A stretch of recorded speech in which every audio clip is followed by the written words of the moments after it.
Hi everyone, welcome back to another tutorial from Wake&Tech.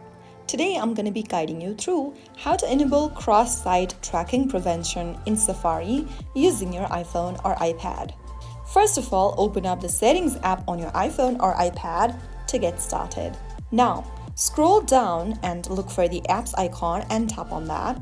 If you don't see apps, you can simply go ahead and look for Safari and tap on it.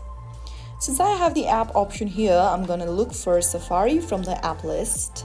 Once you find Safari from the list, tap on that. On the next page, scroll all the way down until you find the Prevent Cross-Site Tracking option under Privacy and Security. Toggle the switch on right next to it, and then you can then close off the settings or the preference window. Soon after you do that, your Safari will now block trackers that try to follow you across different websites, helping protect your privacy while you browse. If you found the video helpful, don't forget to like, share, and subscribe to the channel.